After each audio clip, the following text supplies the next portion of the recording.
Salut tout le monde, c'est votre artiste Inosbi, les jeunes leaders Yamboka, les Molodo et leaders. C'est juste pour vous recommander de vous abonner massivement sur la best chaîne YouTube Gossip DRC News, #1 on YouTube.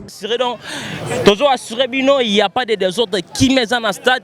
Population ba na bonne manière baby comme lelo et ça jour le 30 juin faut comment se comporter pour que aux alano sans problème avec l'état donc billet à 5000 francs VIP $100 et ça na c'est devant podium et ça na sécurité donc et avec un événement monstrueux de Wenge 4x4 après 25 ans il y a dislocation encore une fois de plus tout le monde a sur les mêmes podiums en tout cas eza eloko yo to banda ko s'attendre na ngote dans des jours à venir que lelo que tu aurais retrouvé encore pour revivre Wenge 4x4 tout terrain. Lingamboka o. Et ça qu'on Lingamboka, il faut être congolais de père et de mère comme moi. Pour ça la makambo. Ce qu'on a 50% de roi boké tu ça makambo te. 50% c'est nani? Rapport. 50% de ouais bité ka boké tu ça belge. C'est un sujet belge. Taka mutu to wana elanga lo bambule beta. Pour moi que niveau classe. Ah, bambule robeta lelo par rapport au concert beta maté. Yanga moni ba wera na ba jibe batanga.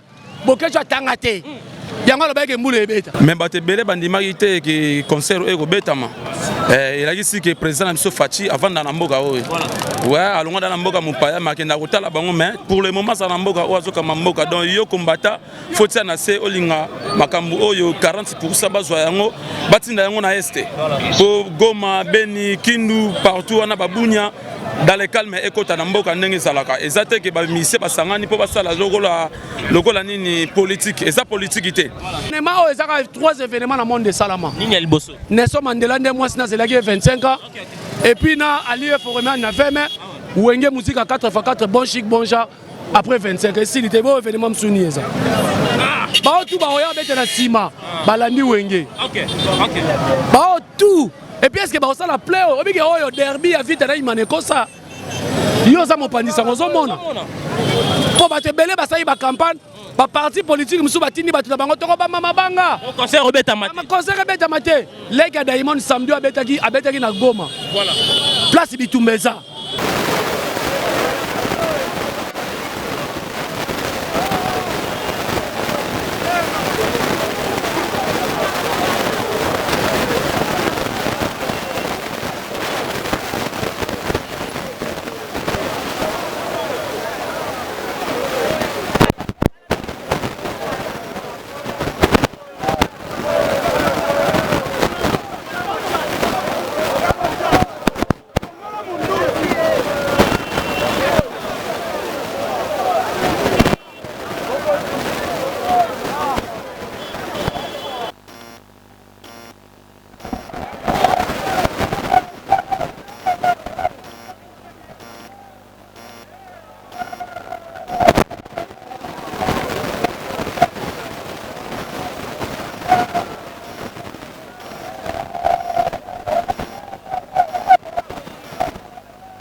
En tout cas, Diezola Nazaka na yo agence kitoko boy papa. Obi ke na tindi batu nyonso kuna.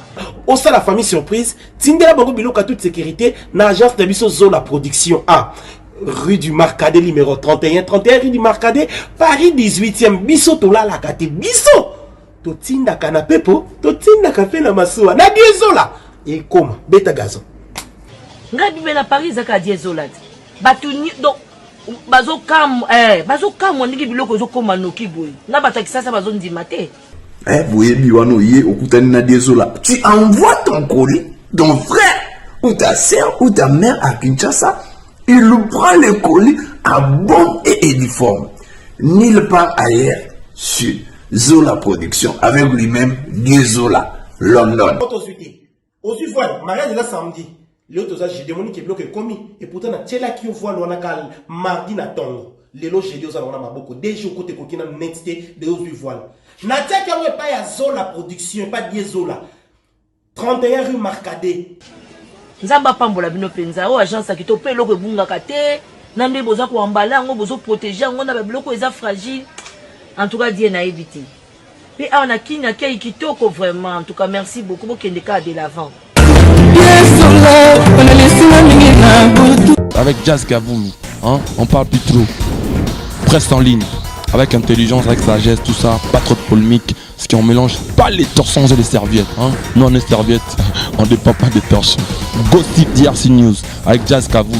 De belles interviews, de belles collaborations, de belles images. Parole de Fabregas. Bonjour, alerte générale, abonnez-vous sur Gossip RDC News. Ciao, Gossip DRC News. Merci beaucoup mesdames et messieurs, là vous voyez nous sommes devant Stade des Martyrs. Quand on en va parler, jour J Coquille, aujourd'hui jour événement, nous sommes là devant Stade des Martyrs, vous voyez derrière moi. Entrée engouement public, c'est aujourd'hui où 4x4 va se produire aujourd'hui au Stade des Martyrs, là vous voyez. Sécurité est assurée mesdames et messieurs, restez connectés sur votre chaîne exclusivité et image par rapport à cet événement. Donc restez connectés, on va prendre des interviews, il y a des artistes, oh bah couper ça va précision, on a des DJ aujourd'hui, oh bah ça mobiliser pour couper ça information et 4x4. Donc restez connectés avec Silva. Je dis un grand merci à notre équipe. Je vois Silva Erna Fazo contrôler la caméra. Merci aussi à vous, Jonathan Derg, notre réalisateur Jazz Kavoulou, Papa Zaï. Merci pour notre confiance. C'est aujourd'hui, mesdames et messieurs, après 25 ans, où on est encore ensemble, Jibem Piana, le roi de la forêt, Adolphe Dominguez, Didier Maciel, Alain Câble ensemble, pour nous appeler Sabiso, image Oyo, Tozela, Ki, Tokola, Tokomi, Papa. Et enfin, aujourd'hui, nous sommes avec Wenge Musique à 4x4. Donc restez connectés. Il y a des interviews et Salama Topé, ça vient image tout comment l'entrée à l'artiste toute l'intégralité de votre chaîne Gossip d'hier nous télévision. On se retrouve tous après par rapport aux interviews avec des artistes et tout va ça point de vue comment bon Nguma Silva zoma image comment Bakota à laquelle elle est depuis triomphale. Vous voyez mesdames Woulerie, entrée à Woulerie, porte à Woulerie à Marty, vous voyez comment le gens Bazoko alors là c'est l'ambiance soda Borsala Moussana Bango sécurité assurée donc toujours assuré bino il n'y a pas de désordre qui met en stade.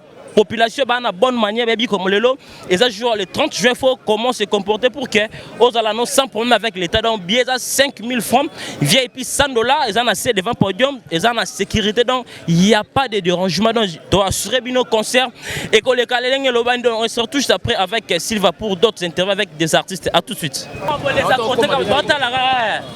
25 minutes passées. Voilà, merci beaucoup mesdames et messieurs, nous sommes là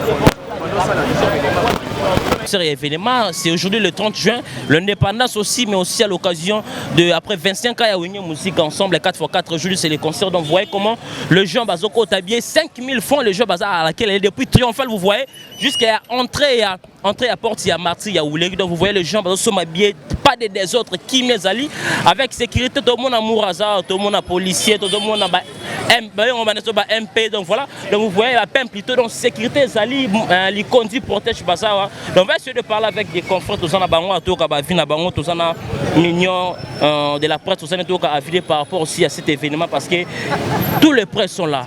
Donc on va bonjour na bino parce que la diaspora na minute de battre l'internet, la diaspora minute de battre l'événement parce que biso ba congolais biso doit résider na Kinshasa, to tiki banda ko photo ya awa na Marty to vivre événement live. C'est un peu ça. Voilà, merci beaucoup. Votre avis le lot commis les 30 juin. D'abord un jour indépendance, votre avis par rapport au Wenge Boulé et ça l'événement au jour indépendance. En fait, dans la destinée, il ne fallait pas événement parce que tout le monde a un problème côté mais le problème c'est que l'indépendance est rajoute au fait. Il y a un moment où il y a un boulé le 30 juin pour profiter directement de Sengo. Il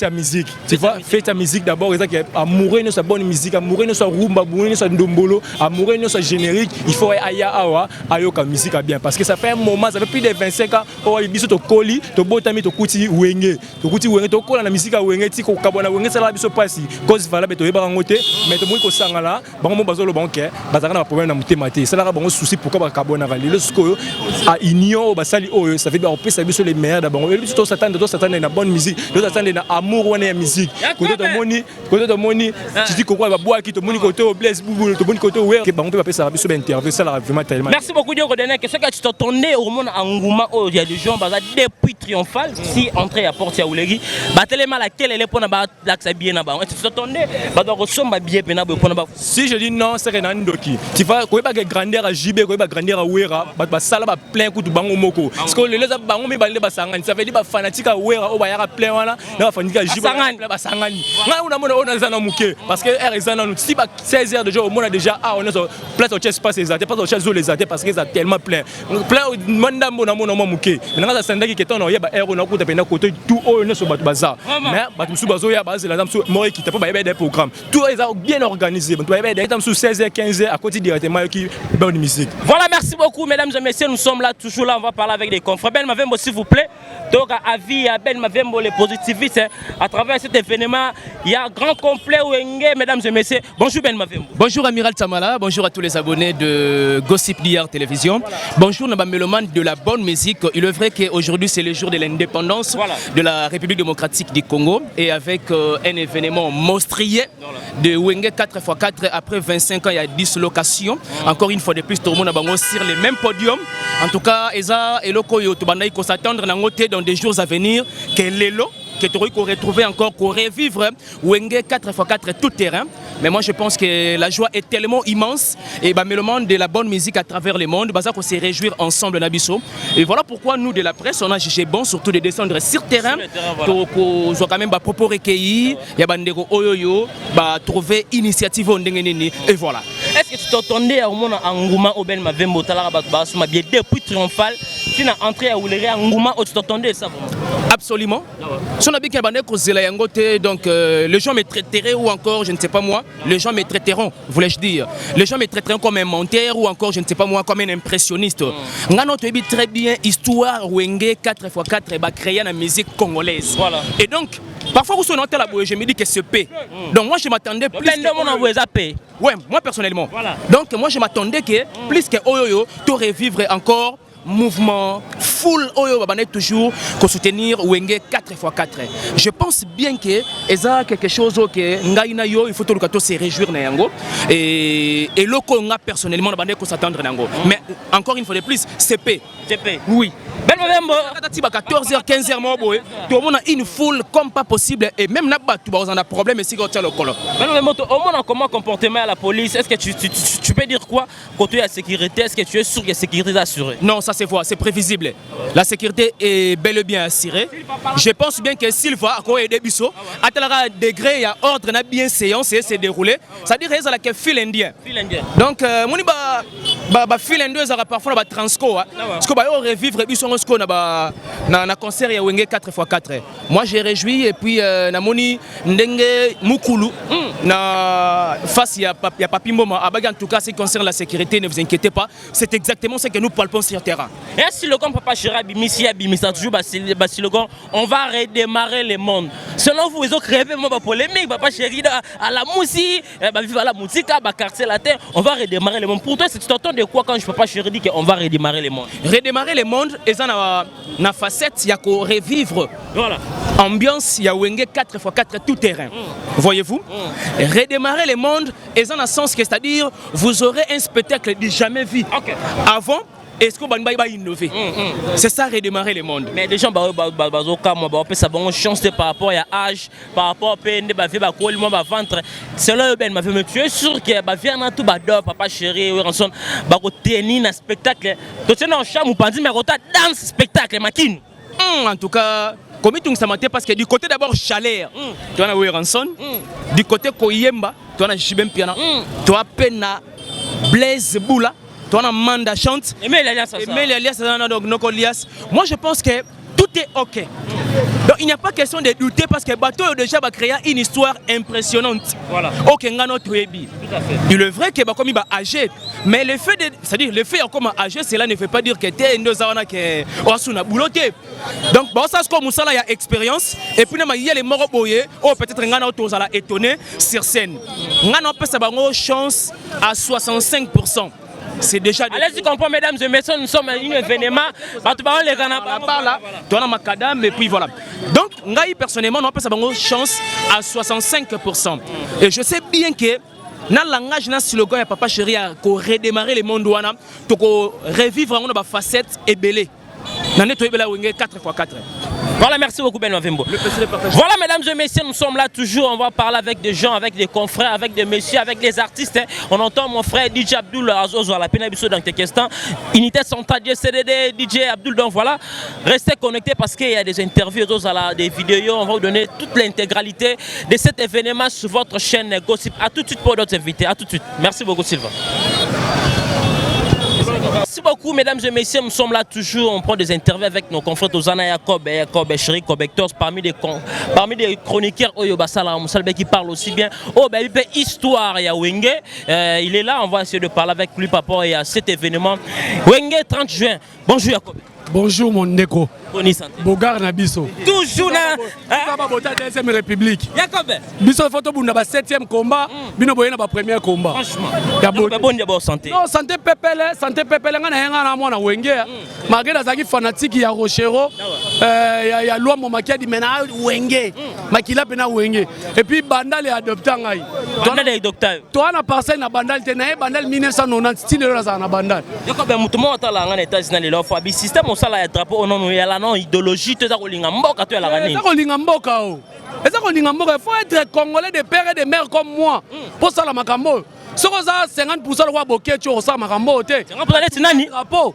50% de on éviter que Bokecho ça belge. C'est un sujet belge. Taka mutu to wana elanga lo bambule ebeta. Pour moi que niveau classe ça bambule robeta lelo par rapport au concert ebeta mat. Tangate. Yango moni ba wera na ba jibe batanga. Bokecho tangate. Enfin, on va parler dossier à Wenge, le 30 juin, d'abord, jour d'indépendance de l'eau. Votre mot par rapport, il y a idée, le Wenge Zoua qui peut nous remettre sa concert, c'est aujourd'hui le 30 juin, selon vous, pensez qu'il est. Non, omoni, et si gagnons surtout Batou Bazali, et si gagnons surtout Batou Baswanaki, Kosangana, il faut ça là. Omoni Wenge, après 25 ans, Batebele, Bamon, on va avancer, omoni Congolais, comment juger loko. Lino Lumumba ba memi on a cerqué voilà so muta zuyo lino ke memi on ndako nganga azwa ote ngana so benga ngonzoto donc ça ne mona wenge musique événement o ezaka 3 événements dans le monde de Salama nini liboso Nelson Mandela ndé moi sina zelaki 25 ans et puis na ali former na 20 mai wenge musique à 4x4 bon chic bon genre après 25 et s'il était beau événement msuni ça ba tout ba oya bete na sima balandi wenge OK ba tout. Et puis est-ce que ça la plaît au big derby a vite là il mané comme ça yo ça mon pandisa ngo zomona po batebele ba sai ba campagne ba parti politique musu batini batu bango toko ba mama banga conseil rebeta mate conseil rebeta mate lega Diamond samedi abetaki na Goma voilà place bitumbeza botika ba musicien ba sa musala na bango un mot d'abord par rapport à sécurité tout le monde appelle sécurité au sala musala sécurité zabia en tout cas ngai na oti ko so na bandeko mo ba policier moi crochet ces angaraté mais na auto soana bango bazala batu oyo baza pembeni ya population sécurité pelanga ponanga nazomona pelanga na moni ba beti mutute ba tomboli mutute soki ba meki tozala ba caméra pour biso photo panza sango alors sécurité za nango bien et puis na batu bonne ko lobake mobulu ko sala bitumbe ko bundama yi oh wenge musique 4x4 bon chic bon genre. Il y a combien de questions parce que tu as travaillé. Est-ce que tu es sûr vraiment que stade Euroton n'a pas concert ou les canaux qualité? Mais madame tout le monde a match à vite il mana kala. Ah est-ce qu'on aura boy va donc. Ngana za muta buka muna buka kukila. Grand prêtre Gentini Ngobila. Grand prêtre Gentini Ngobila ça alongola ki déjà makamunyos. A fongola ki nzela. Parce que wenge pe yesiko. Donc oya grand prêtre Gentini za ki lever les rideaux. Oh nesiko eza siko danger. Tala yo moko tinga na filmer na porte sakuna. Na ye awa. Mais niveau bato basala dans libanda. Oh basi ba coach yebi bango. Wenge za réussite total. Wenge kabola ba famille. Wenge na entreprise directeur na secrétaire. Oh muta jibe oh muta wera. Voilà. Est-ce que ba petit lelo ba koka on a bi ba petit na ngate ba petit jibe na wera. Est-ce que ba koka makamba ba artiste. Est-ce que ba koka makamba o jibe na wera basala. To ba leka na ba TV on a les premiers. Est-ce que ça la makambo jibela conseil monsieur pesé les yeux non mais ba robet après awa ba kende pays mo Afrique na bossa di combat payant ba que pays mo Afrique et puis ba robet a single il y a 4 chansons voilà parce que nga na mo pandisa ngo folo ba makambo na yebi ba robet a single à 4 chansons et puis ba on a tourné munene il y a Congo il y a Afrique et puis ba Mati Pepe Bakemikili et si Siko Bokechu en total en oiseau diongila. On va chaque vous donner un message par rapport au concert na diaspora tout le départ. Non, ba diaspora tout ba l'Algérie comme tox garçon atambola kana drapeau Congo malgré passeport diplomatique na suite Jean-Claude Van Damme a suivi Dadjo a suivi maître Kim a suivi ngape na lokwa bango ngai lelo na loba ba Congo ba ko bomanga pona drapeau na comme référence garçon na drapeau.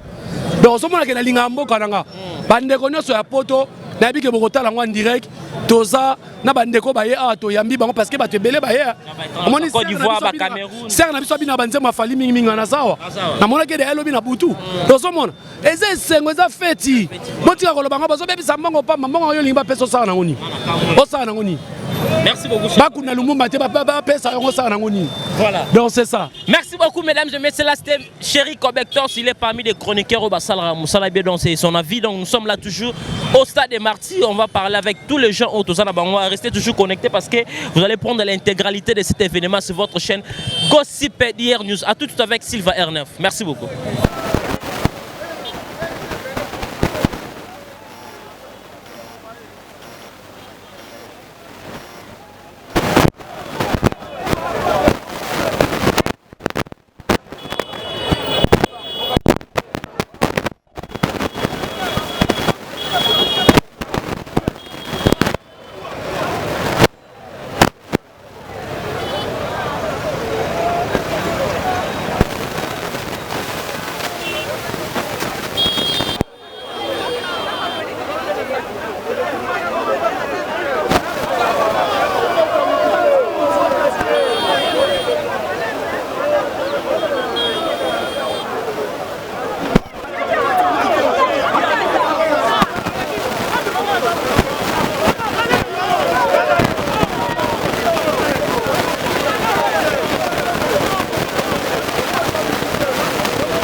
messieurs, nous sommes là toujours au stade des Martyrs, jour J, le 30 juin, événement mondial. Nous sommes là avec des DJ. On va essayer de parler avec, parmi les DJ Oyo, Babé Taka Musique. Il y a une soirée aujourd'hui, dans la 55, donc 18h, soirée Forami, Wenge 4x4. Donc avec DJ CD, on va essayer de parler, tout à vie à DJ CD par rapport. Il y a cet événement Oyo Mokile Oninga. Là, bonjour, unité centrale, DJ CD. Ouais, bonjour, Massalanga, Amiral Chamala. Oui, santé, mon frère. Oui, santé, ça n'a pas Talara. Ah ouais. Parce que nous sommes à CDD, CDD dans ça, mais on fait un événement à Wenge le 30 juin. Message nous allons d'abord on a joué événement où il est 30 juin jour férié indépendance. Mais batebele bandimagité qui concert ego betama. Il a dit que président Amso Fachi avant dans mboka oyo. Ouais, alonga dans mboka mupaya makenda kotala bango mais pour le moment ça na mboka ozo kama mboka donc yo combattant faut ça na se olinga makambu oyo 40% bazwa yango batinda yango na este. Pour Goma, Beni, Kindu partout on a babunya dans le calme ekota na mboka ndenge salaka ezate ke ba mise basangani po basala lokola nini politique eza politique te donc ezale lokumo ya mboka wenge sangana ki mabala oye panzana ki lelo sala nini pe ko zongana et ana logique message ko pesa na boke tu ya ba ki lelo on voulait robeta mais oye kamusi batu tozana juin on voulait beta raté mais ala saki message ba ka olaksa yaza muta bokoko mutambanda lelo on voulait ko koya mais to bon mbule beti message ko pesa na boke tu ya Bokechu aluka nega mbongo wana fe na biso aluka nega mbongo azo animé nega pona wa animé oyebi ba mbula mususu o batindela ba wenge 4x4 e bazalaka à l'époque nande ba kabonaka ba mbule bele batebele batinda yango mais simba te o mabelake mbule betika mukie mais na époque otoza o lelo na minute oyo Bokechu azana pouvoir mon côté. Oui, azana pouvoir mon côté. C'est tout le monde le talent nguma oyo yoza muto c'est tu es parmi les DJ oba sala la fierté à musala oyo.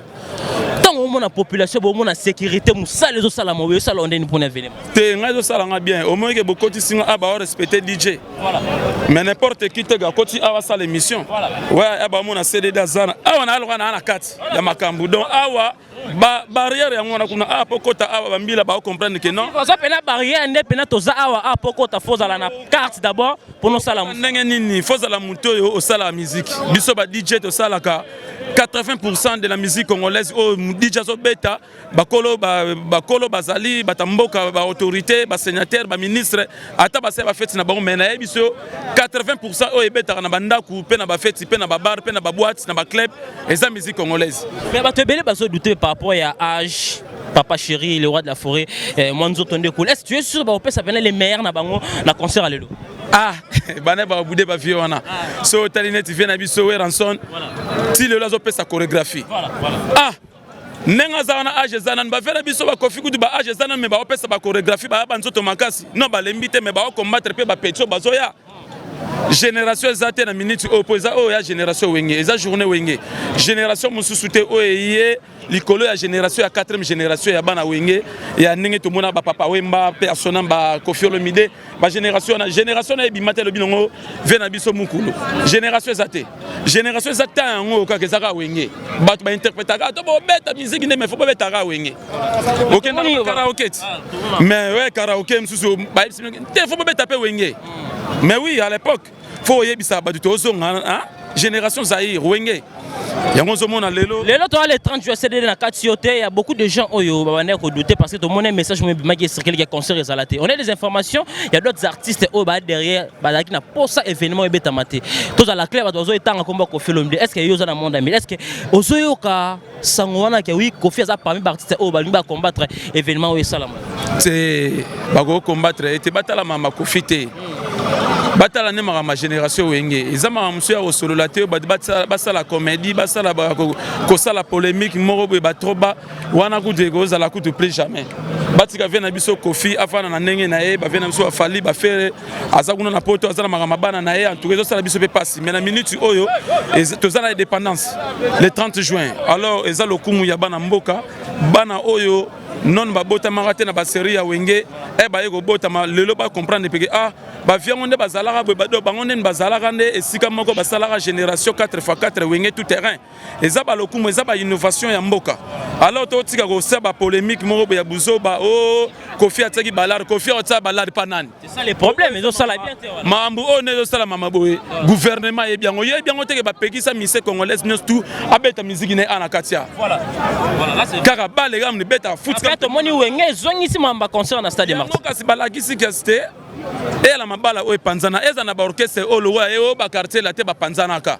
o me Kofi go benga bino boyana no monde wenge sangana ni réconciliation et bon si maman tout le monde peut voir quoi ba Jesak ba Justina ba sangani encore ensemble par rapport à image toujours ya wenge réconciliation et continue ba orchestre beletina qui sera pays vie eza ba mupepe mo bo nzamba tindaka voilà atali benaki non Kofi na waze kwa bayoka na ate boyoka na nani qui sera pays vie ba Jos bazongi ba Jesak ozomona teke bato wana tu wana bazongi place ndako na bango salamaka ko bana o bazo bimaka ya mike o bazo mankaka bango pona nini po bango mo ba ko mi se respecter te voilà misuko ba mise muso ba bimana wenge misu bakatana misu bango na bana banzela na bango mais lelo eza makamba ba papa Blaise Ebula Jibem Piana Dof Nemingezi papa na biso fe na biso Eranson nani oyo fondateur nani Venanso Didier Masela ba Ale Makaba bango tu ba ekokota ba Tutu Kaluchi ba Emelia ba chanteur de l'X le roi ba Emelia. Merci beaucoup de CDD de Bassem aussi bientôt là on va terminer par rapport à temps message ni okopé ça na ba Tutu ba tolo ba diaspora par rapport à cet événement automo na ngano tala no na sima CDD